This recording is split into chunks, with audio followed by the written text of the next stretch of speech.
second episode of ChobhamTV this season. I'm with CK, not Calvin Klein, Coach Kennard. Thank you for joining me. CK's a throwback. Corey Kennett, that's a real throwback. I'm nowhere near as good as him as well.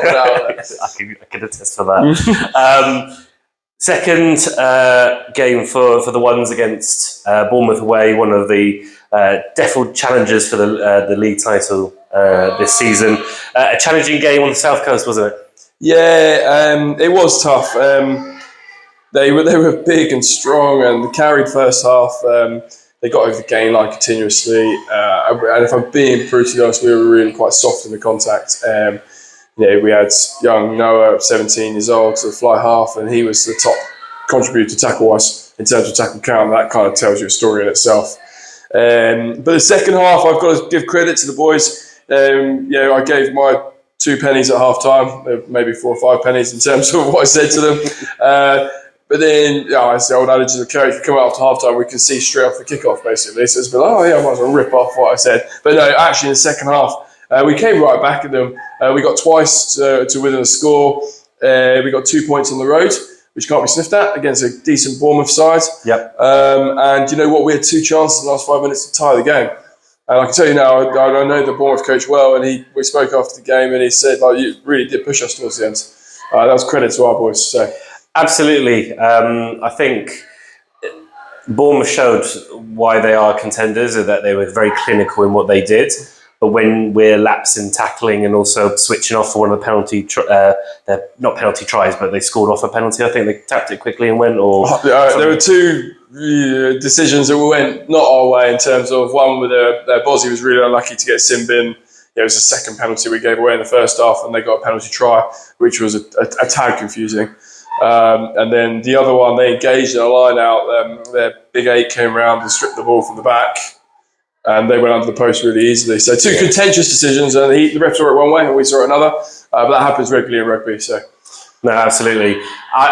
Again, while that was the first half, I think the response to the guys in the second half after the try after half time was really good. Scrums were strong all day. Lineouts were really clean. Probably what seemed like quite windy circumstances. And then just didn't give up all 80 minutes. And the fact that we could have gone to draw it, maybe even win it, just says a lot for the squad. I think some great performances from the likes of Magnus. I thought he had a really good game. Great to have Noah out at 10, who just oozes class and just seems so seamless at senior level. Yes, I couldn't agree more. In terms of players returning, we've got 2 or 3 boards back this week as well, which is exciting. And we're getting, 80-85% of the way where we want to be in terms of the playing squad. With some more returning, it's exciting in training tonight. You've got Finn Livingston turning up, coming back from uni. Players of that quality. 1 or 2 others joining us for training, which we're working hard on to try and get into the squad and join the playing squad. We're going in the right direction, which is genuinely exciting. So. No, definitely. And also we had Flappers Memorial game, which was a really good game, I hear, which was nice. And we've still got another, I think we've got a second team game this Yeah, week. we had one last week, and Nico, they lost all relegations, and the scoreline kind of reflected the game, reflected a picture that relegations well beat us. But Chris was particularly proud with 16 guys that literally went for 80 minutes, did not stop. They got a try out of it, and they came off the pitch all buzzing about the enjoyment and playing together. So 2 squads, yep.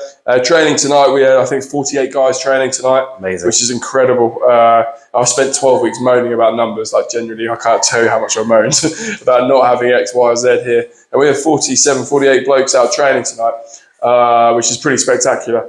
And to say that quality of 1s and 2s is really growing. And if we are to, and we've got ambitions to do well at this level, not only stay in the league, but push ourselves up the league, you need a strong second team. You can't function without it. Well, 15 players, 18 players, even 23 players don't win you a league. We know availability, let alone injuries, hamper that. But yeah, an exciting home game v Guildford. One of the first time in, I think, quite a few years that they're coming our place, which is exciting. Yeah.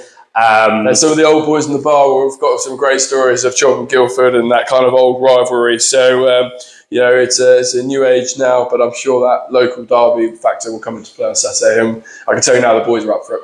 Definitely, and supporters lunch as well on Saturday. Still room, I believe. So speak to Nigel Heslop if you'd like to join.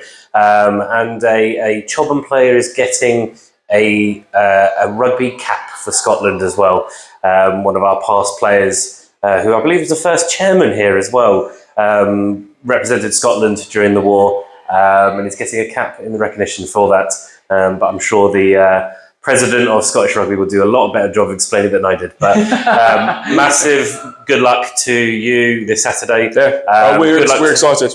Good luck to all teams this weekend. If anyone else would like to join on ChobhamTV and put their team or their story out there, please reach out to me. I'd love to have you on. Thank you.